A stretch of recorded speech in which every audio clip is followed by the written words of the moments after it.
Ada yang tahu proyek Bukit Algoritma di Sukabumi. Ada yang tahu proyek food estate di berbagai daerah di Indonesia. Proyek Bukit Algoritma ternyata mangkrak pembangunannya sejak groundbreaking 2 tahun yang lalu yang berpotensi membebani keuangan negara meskipun diklaim awalnya tidak menggunakan APBN. Pembangunan Bukit Algoritma terletak di Kecamatan Cikidang, Sukabumi yang melibatkan badan usaha milik negara dalam proyek tersebut. Ternyata proyek ini bisa menyeret keuangan negara karena mangkrak dan merugi. Impian awalnya, Bukit Algoritma dibangun untuk menjadi Silicon Valley-nya Indonesia. Sebuah cita-cita mulia. Mungkin ingin memindahkan pabrik Apple atau Microsoft ke sana, atau giant tech lainnya akan dipindahkan ke sana. Tapi kenyataan jadi lain. Proyek Bukit Algoritma ini menjadi salah satu proyek bermasalah seperti proyek bermasalah lainnya. LRT-nya Palembang, Bandara Kertajati, proyek food estate di banyak wilayah, dan lain-lain. Awalnya seperti tidak menggunakan anggaran dari negara, namun karena proyek akhirnya bermasalah, ya APBN juga masuk ke sana. Negara terpaksa menyuntik modal kepada BUMN atau perusahaan-perusahaan yang belum menyelesaikan proyek tersebut. Kenapa ya hal seperti ini sering terjadi di era sekarang ya?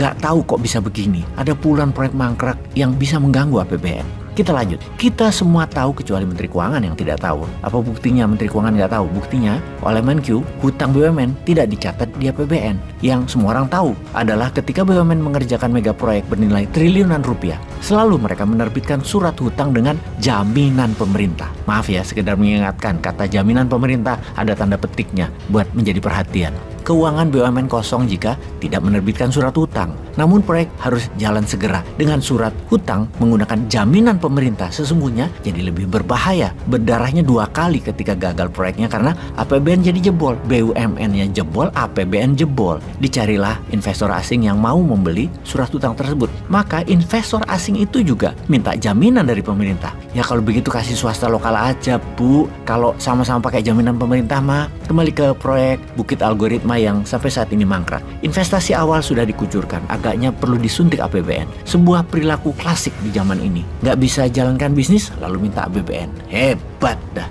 Kayaknya kita masyarakat Wakanda harus mengakui berbagai proyek mangkrak yang terjadi dalam era ini dikarenakan buruknya perencanaan. Proyek tidak didukung dengan studi kelayakan atau feasibility studies yang dilakukan secara profesional, yang benar dan sesuai dengan kebutuhan negara. Semuanya jadi terkesan hanya pencitraan, tapi bukanlah. Masa pemerintah suka pencitraan? Ya tidaklah. Ini hanya kata-kata dari manusia sakit hati yang mengatakan hal tersebut. Sekarang, baik, kita ke food estate sekarang. Food estate adalah program strategis nasional tahun 2020 sampai 2024. Program pemerintah untuk menjaga ketahanan pangan. Food estate lagi-lagi diperbincangkan karena dinilai gagal dan menyajikan data tidak valid. Bagaimana nggak heboh, proyek food estate ini dituduh sebagai proyek palsu karena data dan laporan perihal produksinya belum pernah pas. Konsep food estate secara garis besar merupakan sebuah konsep yang digunakan untuk melakukan pengembangan pangan secara integrasi baik dalam lingkungan pertanian, perkebunan, peternakan pada suatu kawasan tertentu. Food estate ada sebagai upaya menjadikan lumbung pangan nasional agar pasokan makanan dalam negeri tidak mengalami kekurangan, swasembada pangan.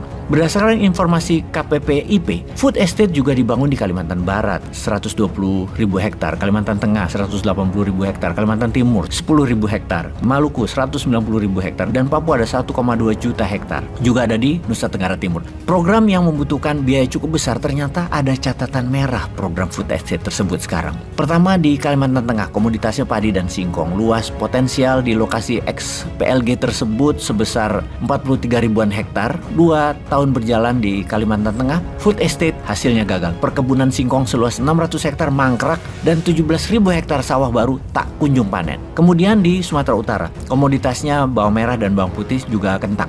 Luas sudah dilakukan penanganan 1.000 hektar. Sejak penanaman tahap awal pada tahun 2020, ratusan hektar lahan food estate dinyatakan telah ditinggalkan para petani lantaran tak sanggup lagi menanam usai gagal panen. 3 Nusa Tenggara Timur, komoditasnya sorghum, jagung, tomat, kacang hijau. Tanaman jagung di lahan food estate di Kabupaten Belu, Provinsi Nusa Tenggara Timur mati hanya berserang 1 bulan setelah ditanam Pak Presiden Pak Joko Widodo pada April tahun 2022 kemarin. Alasannya ialah sistem irigasi sprinkle yang dibangun Kementerian PUPR melalui Satuan Kerja Balai Wilayah Sungai Nusa Tenggara Timur tidak berfungsi dengan baik dan bahkan mubazir. Lantas bagaimana perkembangan food estate jadinya sekarang? Bagaimana perannya dalam hal ketahanan pangan? Kok nggak ada panennya? Kemana hasilnya? Berapa anggarannya? Untuk ini siapa yang bisa menjawab dengan data yang valid? Mohon pencerahan. Jangan sampai APBN lagi yang menanggung. Apa sudah ditanggung APBN? Rakyat juga dong yang terbebani. Peace.